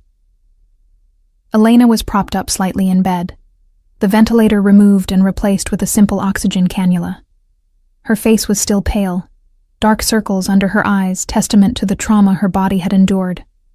But her eyes were open, those warm brown eyes that had haunted Dante's thoughts for 6 months, and they tracked to him the moment he entered the room. "Dante," she said, her voice rough from the breathing tube. "They told me that I'm not at St. Mary's anymore." He approached slowly, as if sudden movement might shatter this fragile moment. "You're at a private medical facility. You were shot, Elena. 3 days ago, in the hospital parking lot. Do you remember?" Her eyes closed briefly, and when they opened again, there was pain in them that had nothing to do with physical injuries. "I remember. 2 men. They were waiting by my car. They asked me about Emily Harwood, about what I'd seen in her patient files. I told them I didn't know what they were talking about, that I couldn't discuss patients." She paused, breathing carefully around the pain. "Then there was another man. He tried to help me, and then gunshots. I remember falling. Pain, and then nothing until I woke up here." Dante pulled the chair close to her bedside, taking her hand gently in his. The other man was Daniel Castellano, an attorney. He was killed. But you survived, Elena. You're going to be okay. How did I end up here? Where is here exactly? This was the conversation Dante had been dreading. How did he explain without lying, but also without revealing too much? "This is a private medical facility that I own. After the shooting, I had you transferred here where you could receive better security and care. The doctors at St. Mary's agreed it was the safest option. Elena studied his face, and Dante could see her working through the implications. Security, because the men who shot me might try again. They won't get the chance, Dante said firmly. The shooters are no longer a threat. One is dead, the other is in protective custody, and the people who ordered the attack. He paused, choosing his words carefully. Let's just say I've made it very clear what happens to anyone who tries to hurt you. Something shifted in Elena's expression. Not fear exactly, but a kind of wary understanding. Who are you, Dante? Really? Because I don't think you're just a grateful uncle who makes generous donations to hospitals. He'd known this moment would come, had prepared for it, but it was still harder than he'd expected to find the right words. You're right. I'm not. Elena, my full name is Dante Morelli. Does that name mean anything to you? He saw recognition dawn in her eyes, followed by a complex mix of emotions he couldn't quite read. Morelli. Like the crime family. Like the mob. It wasn't a question. Yes. I'm the head of the Morelli family. Have been for the past 8 years, since my father died. I run an organization involved in various illegal enterprises. Import-export mostly. Along with some other businesses I'm not proud of. I'm not a good man, Elena. I've done things that would horrify you. Hurt people. Worse than hurt them. But I need you to understand. I never wanted my world to touch yours. Never. I tried to keep my distance, to keep you safe from all of this. Then why did you keep coming to the hospital? Elena asked, her voice soft but steady. Why the donations? Why did I have you listed as an emergency contact, Dante? I've been asking myself that since I woke up. You had me listed as a contact? Dante asked, the question coming out more vulnerable than he'd intended. I didn't know that. I never asked you to do that. I know, but after you came to the fundraiser, I saw you talking to some of the children in the ward. Do you remember? There was a little girl, Sophia. She was terrified because she had to have surgery the next day. You sat with her for almost an hour, just talking to her about your nephew, how he'd been scared too, but everything turned out okay. You made her laugh, Dante. And I thought anyone who could be that gentle with a frightened child, anyone who cared that much, deserved to have someone they could call if they needed help.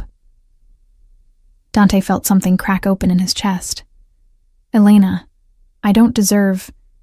Maybe not, she interrupted, surprising him with her directness. But deserving and needing aren't the same thing. You saved my nephew's life once, and now you've saved mine. Twice, actually. Once by having me moved here, and again by... She trailed off, her eyes searching his face. What did you mean when you said you've made it clear what happens to anyone who tries to hurt me? This was dangerous territory. Dante took a breath and decided on honesty, or as much honesty as he could give without completely horrifying her. The shooting wasn't random. You were targeted by Russian organized crime because they thought you might be a witness to something involving a corrupt senator. Once I understood that, I took steps to make sure they knew you were under my protection, that attacking you again would mean going to war with the Morelli family. Protected me, Elena repeated slowly, by threatening to start a mob war. If necessary, yes. She was quiet for a long moment, her fingers moving slightly against his, where their hands were still joined. The doctors told me I was saying your name, when I was unconscious, fighting to stay alive. They said I kept calling for you. Do you know why that is, Dante? He shook his head, not trusting his voice. Because somewhere in the back of my mind, even unconscious, I knew you would come, Elena said softly. I knew you would make sure I was safe. I've known for months that there was something between us, some connection I couldn't explain. Every time you came to the hospital, I could feel you watching me from across the room, Every anonymous donation that arrived, I knew it was from you. Every time I treated a child, I wondered if you'd hear about it somehow. Elena, let me finish, she said, her grip on his hand tightening despite her weakness. I'm not naive, Dante. I know what you are, what you do, and I know I should be terrified right now, or at least wanting to get as far away from you as possible. But I'm not. Maybe I'm in shock, or maybe the medications are affecting my judgment, or maybe. She paused, her eyes meeting his directly. Maybe I've been falling for you since that first night in the pediatric ICU, when you looked at your nephew with such love that I could see the man behind the reputation. Dante felt like the world had tilted on its axis. You can't feel that way about me. Elena, I'm dangerous. My world is violent and dark, and you deserve so much better than...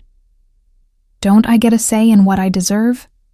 Elena asked, a hint of her usual spirit breaking through the exhaustion. Don't I get to decide what I want, who I want to trust? Not if it puts you in danger. And being close to me, being important to me, that's the most dangerous thing you could do. He stood abruptly, pulling his hand away from hers despite how much it cost him. Elena, once you're recovered, I'm going to make sure you're safe. Really safe. New identity if necessary. Relocation. Money to start over somewhere far from New York and far from me. It's the only way I can protect you from the consequences of my life. And if I don't want that? Elena's voice was trembling now, though whether from emotion or exhaustion, Dante couldn't tell. If I want to stay here, in New York, living my life. If I want to see where this connection between us leads, then you'd be making a mistake that could cost you everything, Dante said, his voice harder than he intended.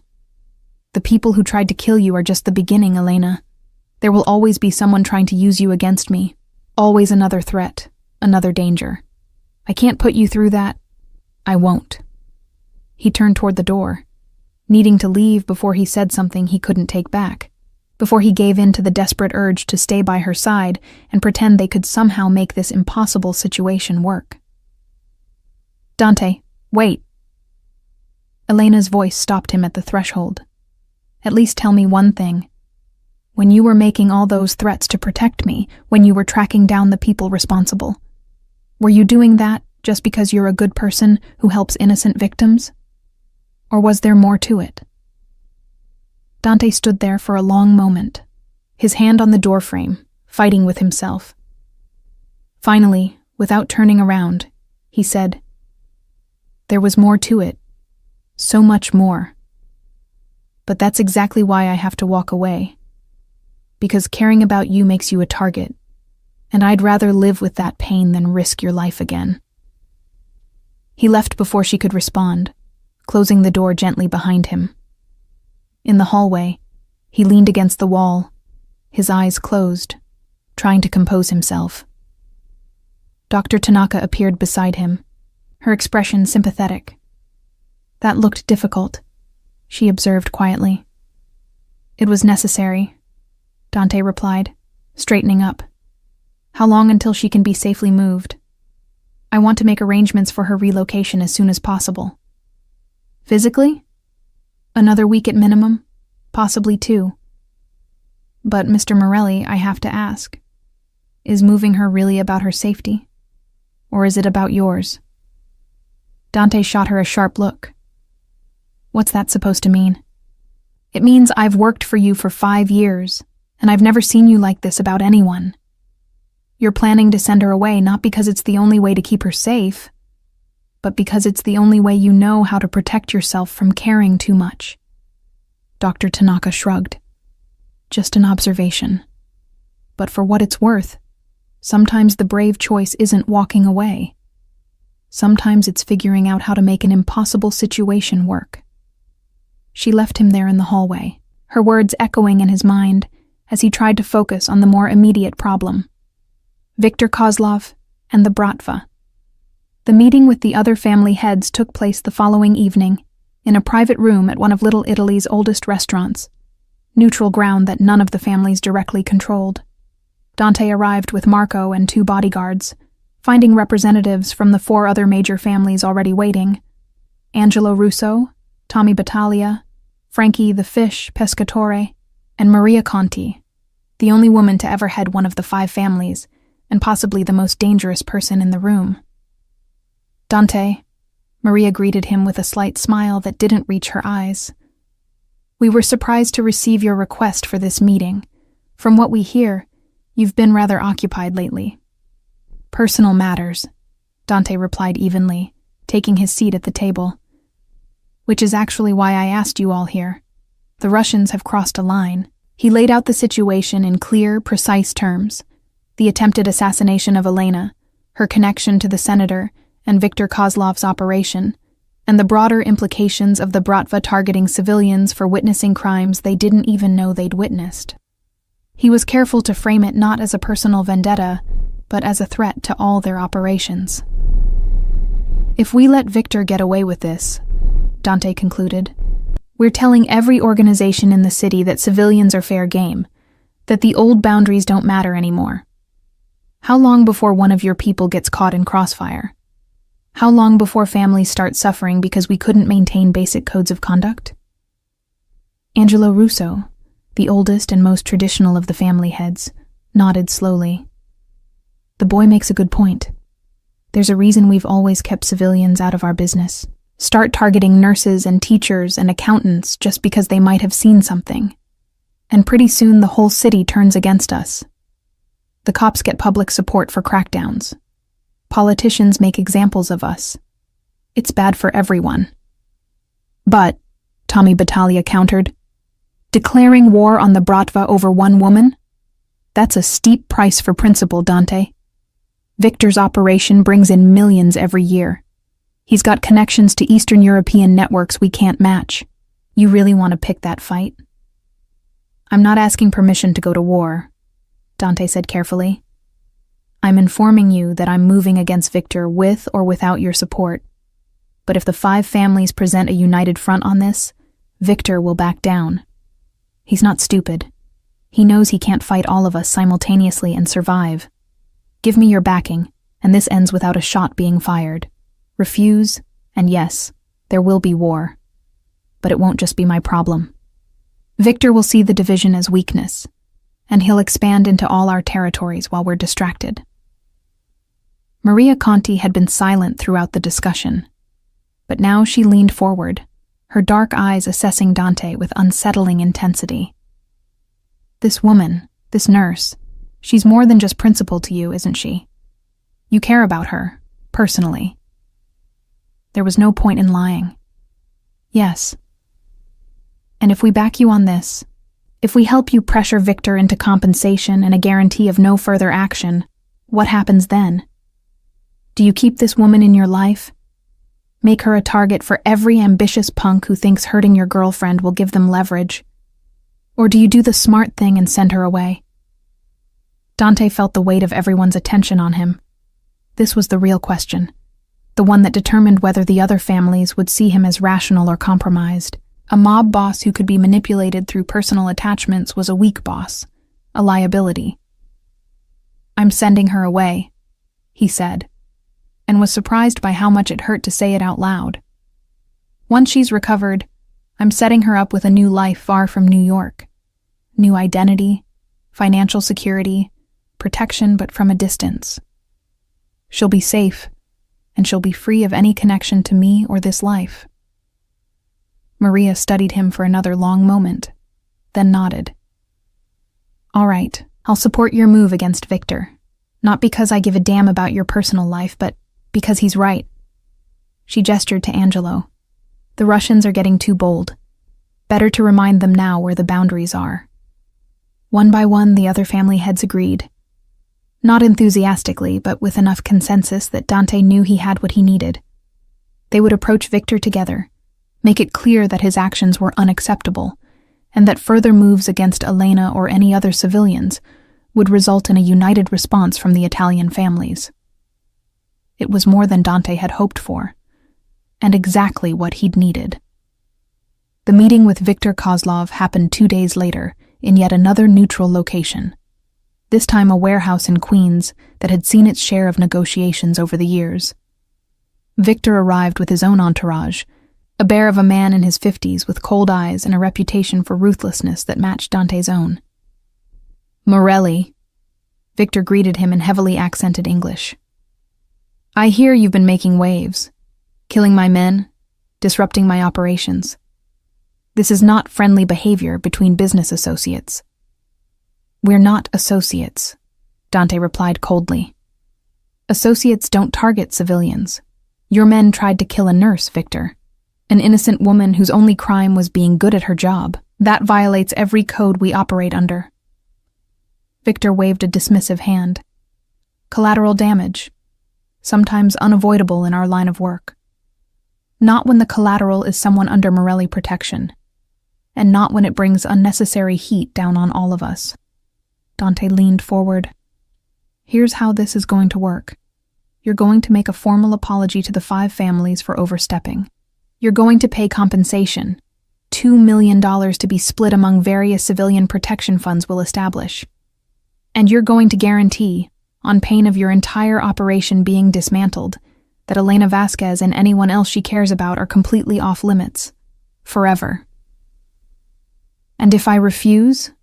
Viktor asked, though his tone suggested he already knew the answer.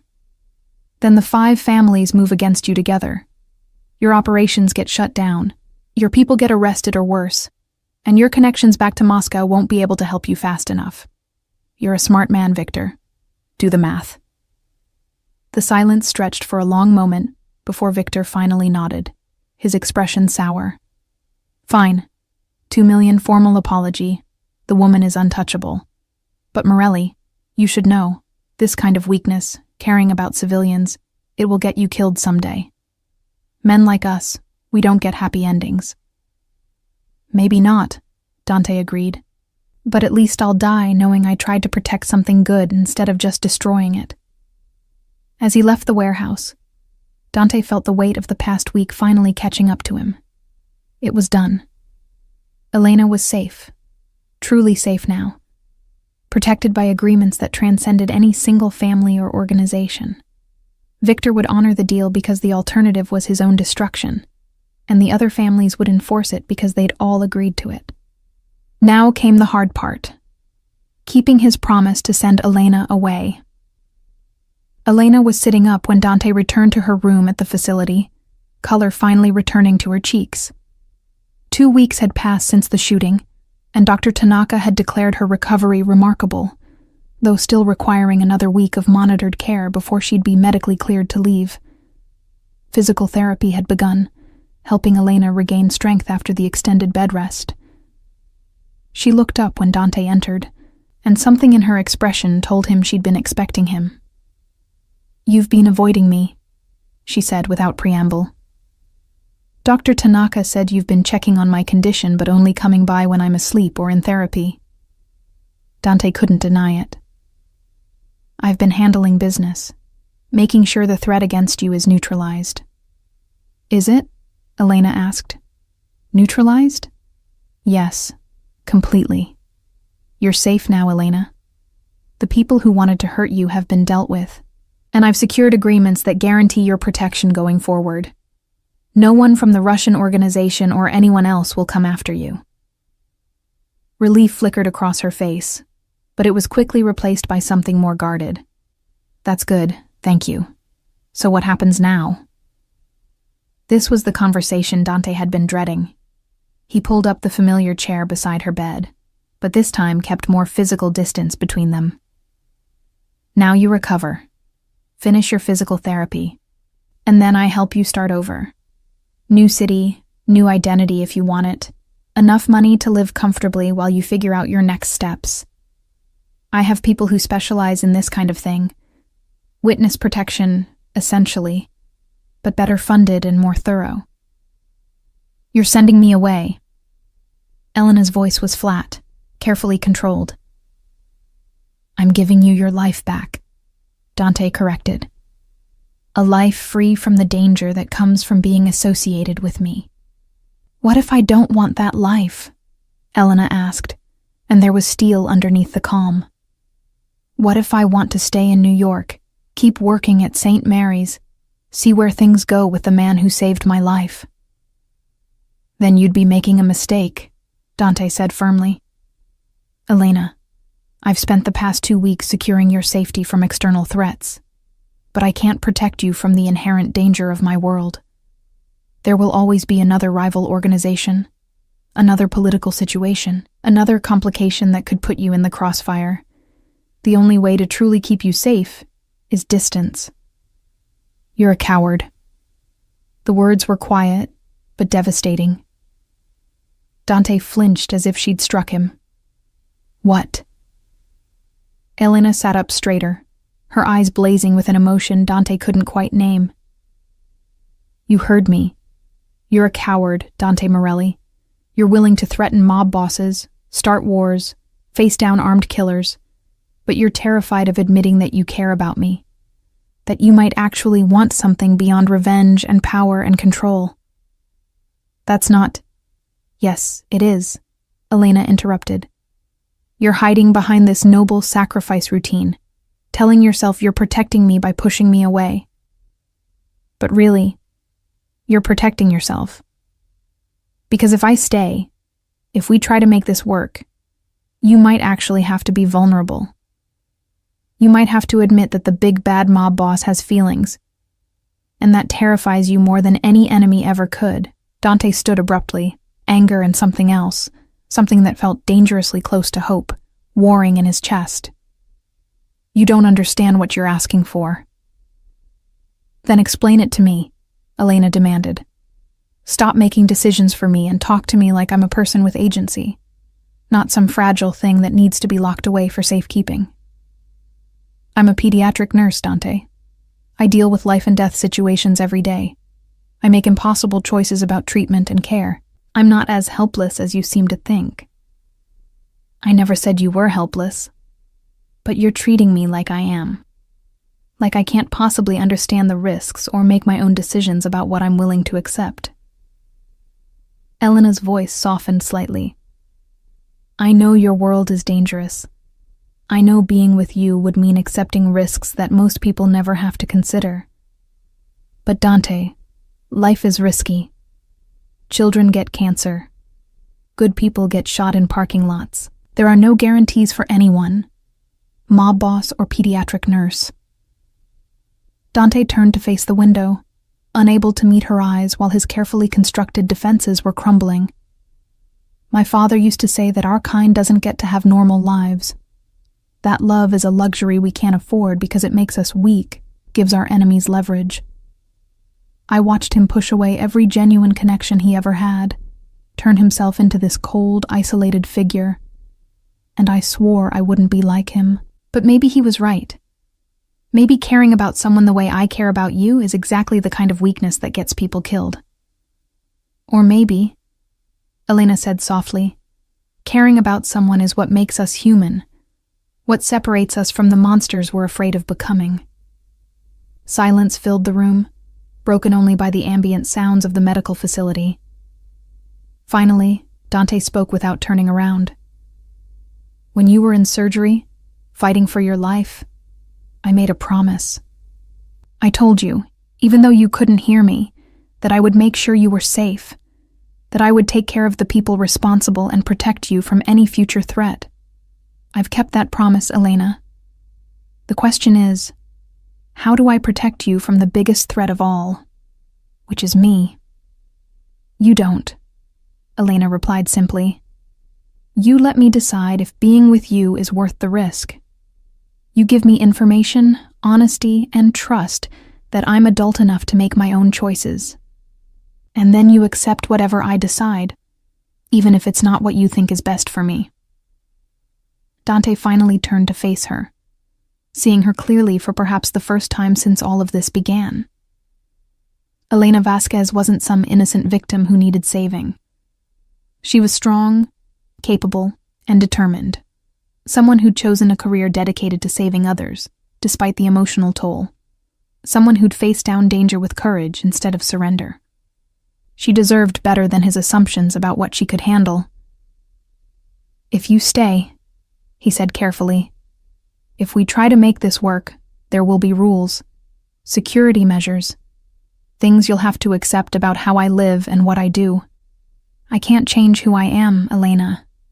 I can't suddenly become legitimate or leave my family business, not without starting a war that would endanger everyone I'm responsible for." "I'm not asking you to change who you are," Elena replied. "I'm asking you to let me in, to stop trying to protect me from yourself and trust that I know what I'm getting into." "You don't, though," Dante insisted. "You can't possibly understand what it means to be involved with someone like me. The surveillance, the threats, the constant awareness that someone might try to use you as leverage, the knowledge that people I've hurt might seek revenge through you. That's not a life, Elena. That's a prison. And yet you live it every day," Elena pointed out. "Your sister lives it, your nephew, everyone in your organization. If they can find meaning and connection despite those risks, why can't I?" "Because I couldn't survive losing you," Dante thought but didn't say. "Because you've become the thing I care about most. And that makes you the most dangerous vulnerability I have." But looking at Elena, seeing the determination in her eyes and the set of her jaw, Dante realized that continuing to push her away wasn't noble. It was selfish. He was making decisions based on his own fear, not her actual needs or desires. And if there was one thing Dante had learned in his years running the family, it was that fear-based decisions rarely led anywhere good. "All right," he said finally, returning to sit beside her bed. "If you're sure about this, if you really want to try, then we do it carefully. Security detail whenever you leave the facility. Background checks on anyone new in your life. Regular sweeps of your apartment for bugs or tracking devices. You'll hate it, Elena. It'll feel invasive and paranoid and exhausting." "Probably," Elena agreed. "But I'll hate being shipped off to some random city to start over even more.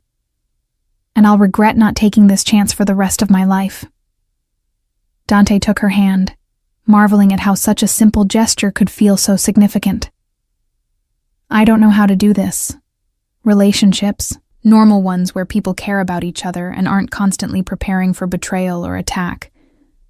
My world doesn't have a roadmap for that."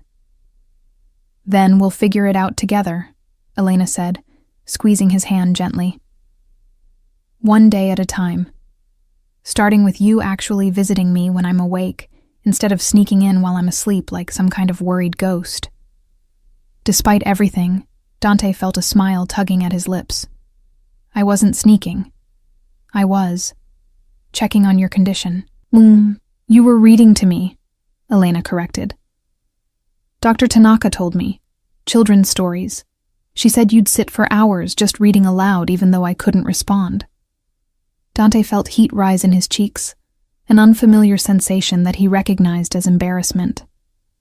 The doctor suggested auditory stimulation might help with recovery. "Uh-huh. And which doctor suggested reading fairy tales specifically?" "You used to read those to the children in the pediatric ward," Dante admitted, "to calm them down when they were scared, I thought." He trailed off, unsure how to articulate what he'd been thinking during those long hours by her bedside. "You thought they might comfort me too," Elena finished softly. "That's possibly the sweetest thing anyone's ever done for me." "Don't get used to it," Dante said, but there was no heat in his words. "I have a reputation to maintain." "Right, big scary mob boss. Can't have anyone knowing you have a heart." "Exactly." They sat in comfortable silence for a moment before Elena asked, "So what happens now? I mean, practically speaking. When I'm cleared to leave here, do I go back to my apartment? Back to work?" Dante had been thinking about this. "Your apartment isn't secure enough. I'd prefer you stay in a property I control, somewhere with better security infrastructure. As for work, that's your decision. But St. Mary's might not be safe for a while. Even with the agreements in place, Returning to the exact location where you were targeted could invite trouble. I'm not abandoning my patients, Elena said firmly. Those children depend on me. Their families depend on me. I can't just disappear because something bad happened. I'm not asking you to abandon them permanently. Just take some time. Let things settle. Maybe transfer to a different hospital unit where you're less visible. Dante paused, then added carefully. Or there's another option. I mentioned before that I've been making donations to St. Mary's. What if those donations came with a condition? That the hospital create a new program for at-risk children, something that operates outside the normal hospital structure. You could run it, work with the same patient population, but with more security built in. Elena considered this. A private clinic? Funded by mob money? Funded by money that could be doing a lot worse things, Dante corrected. Money that could actually help children instead of other purposes. It would be legitimate, fully licensed, everything above board, just with better security than a typical clinic. You've really thought about this. I've had 2 weeks to think about nothing but how to keep you safe while still letting you do the work you love. This seemed like a compromise. Elena was quiet for a long moment, then nodded slowly. Okay, I'd want to see the details, make sure the medical side is properly structured. But yeah, that could work. It would actually be amazing. We could provide services to families who fall through the cracks of the regular healthcare system. Exactly. Dante felt some of the tension leave his shoulders. So, we have a plan. You finish recovering here, then we set up proper security at a new location. Meanwhile, we work on establishing the clinic. Give it 6 months, maybe a year, before you consider returning to St. Mary's directly. And us? Elena asked.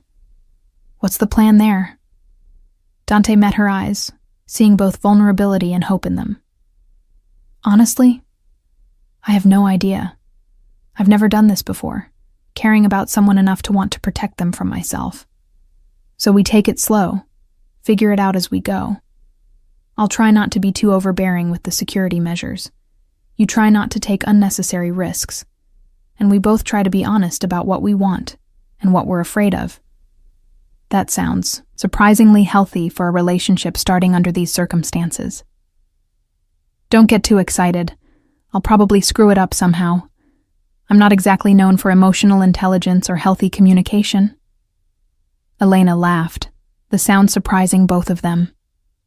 It was the first time Dante had heard her laugh since before the shooting, and it was like sunlight breaking through storm clouds. Well, lucky for you, I'm extremely patient. Comes with the job. You can't work with sick children without learning patience. I'm not a child, Dante protested.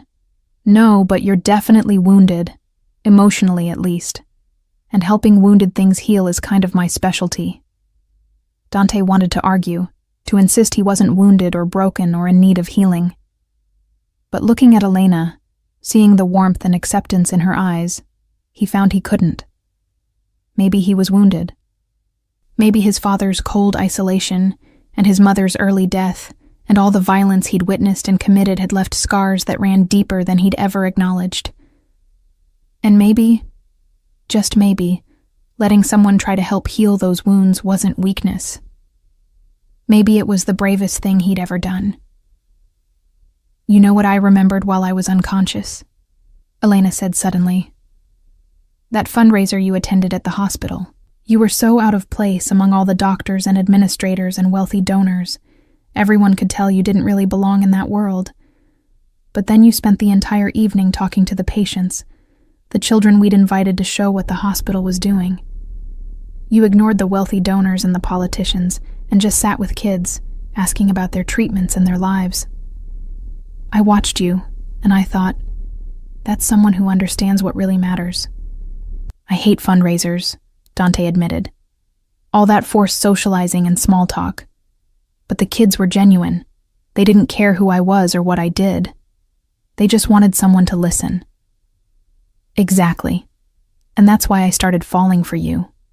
Because underneath all the power and reputation and control, you're someone who cares about protecting the vulnerable. You just show it in different ways than most people. Dante felt something unfamiliar and uncomfortable in his chest. Vulnerability, maybe, or hope, or both. I don't know if I can be the person you seem to think I am, Elena. You don't have to be anyone other than who you are. That's enough. Over the next week, as Elena continued her recovery, and Dante arranged the various practical matters involved in their new arrangement, something shifted between them. The awkward distance that had characterized their relationship before the shooting gave way to easier conversation, shared silences that felt comfortable rather than tense, and a growing sense of partnership. Dante found himself sharing details about his life he'd never told anyone outside his immediate family.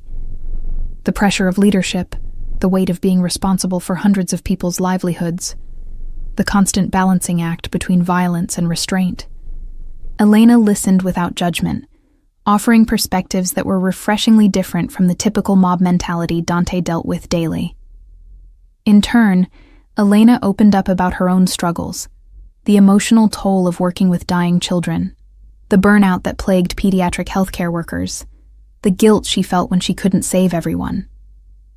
Dante recognized in her stories the same kind of survivor's burden he carried, the knowledge that you'd done your best, but it sometimes wasn't enough.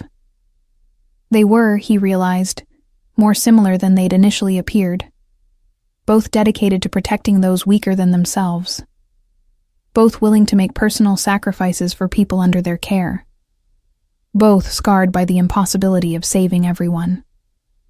The difference was that Elena channeled her dedication into healing, while Dante's path had led to violence. But maybe, those paths could coexist without destroying each other. On Elena's last day at the facility, before she transferred to the secure apartment Dante had arranged in Tribeca, Dr. Tanaka did a final examination and declared her medically cleared for discharge with continued outpatient follow-up. "You've healed remarkably well," Dr. Tanaka told Elena. "Both physically and, from what I can see, emotionally. Whatever Mr. Morelli is doing, it seems to be working." After the doctor left, Elena turned to Dante with a slight smile. "She thinks you're good for me."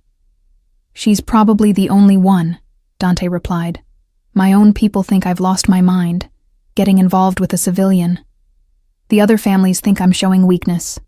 And your co-workers." He trailed off. "My co-workers don't know," Elena finished. "And they don't need to. This is my life, my choice. What anyone else thinks about it is irrelevant." As they prepared to leave the facility, Dante's phone buzzed with a message from Marco. "Everything's ready. Apartment secured. Security team in place. Welcome home." Home. The word felt strange in this context. The Tribeca apartment had been purchased months ago as a safe house, a backup location for when primary properties were compromised. But now it would be Elena's home, and by extension, a place where Dante could be something other than just the boss. A place where he could be simply Dante, the man who'd fallen for a nurse who saved lives while he took them. The apartment was on the top floor of a renovated warehouse building, with 3 bedrooms, high ceilings, and windows overlooking the Hudson River. Marco had overseen the furnishing personally, working from a list Elena had provided of essentials and preferences. The result was surprisingly homey, nothing like the sterile luxury of Dante's usual properties, but rather a space that felt like it could actually be lived in. "It's perfect," Elena said, walking through the rooms with obvious delight. "Marco has surprisingly good taste in furniture." "Don't tell him that," Dante warned. "He'll never let me hear the end of it." Elena turned to face him, her expression turning more serious. "Dante, I know this is a huge adjustment for both of us, and I know you're probably terrified that I'm going to get hurt again, or that this whole thing is a mistake. But I want you to know, I'm not going anywhere. Whatever challenges come, we face them together. That's what this means." Dante crossed the room to stand in front of her, close enough to touch but not quite doing so. "I've spent my entire adult life avoiding exactly this kind of commitment, this kind of vulnerability. Do you have any idea how terrifying you are to me?"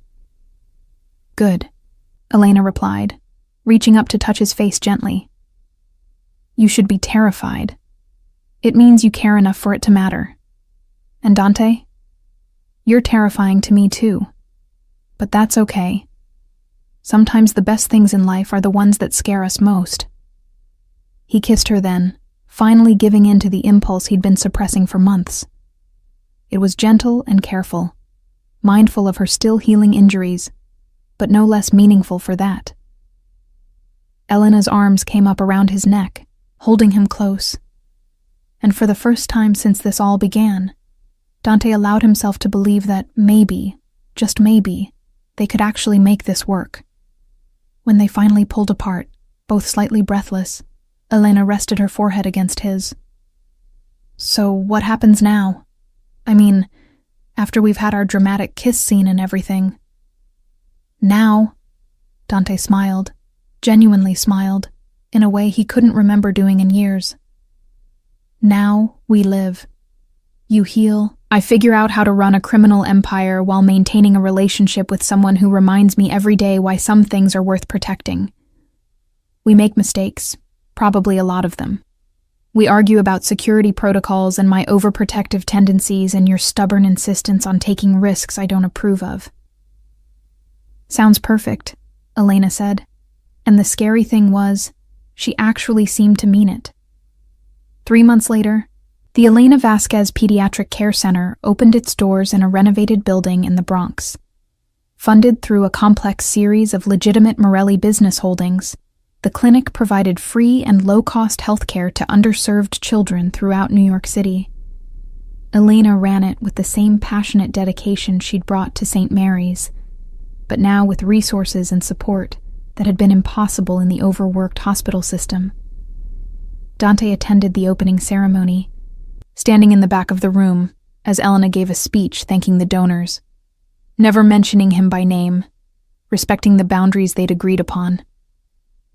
But as she talked about providing care for the most vulnerable among us and creating a safe place where children can heal, her eyes found his in the crowd, and the look they shared said everything that couldn't be spoken aloud. That evening, as they sat in the Tribeca apartment reviewing the day's success, Elena leaned against Dante's shoulder with a contented sigh. "You know what the best part of today was?" "What?" "Seeing the faces of those kids' parents when we told them they wouldn't have to choose between rent and their child's medical care. Like we'd given them back hope." She paused, then added quietly, "That's what you've done for me too, in a way. Given me back hope that good things can exist even in dark situations." Dante pressed a kiss to the top of her head. "You're the good thing, Elena. I'm just the dark situation trying not to ruin it." "You haven't ruined anything. You've actually made my life better. Better than I ever expected it could be. Safer, sure, with all your security measures that drive me crazy. But also fuller, richer. You've shown me that it's possible to acknowledge the darkness in the world without being consumed by it. To do good work, despite knowing how much evil exists. You're making me sound way more philosophical than I actually am. Am I, though?" Elena tilted her head to look up at him. "You run an organization that could do terrible things, but you've been slowly redirecting it toward more legitimate operations. The clinic is just one example. Marco mentioned that you've been shutting down some of the more violent aspects of the business, focusing on operations that don't hurt people.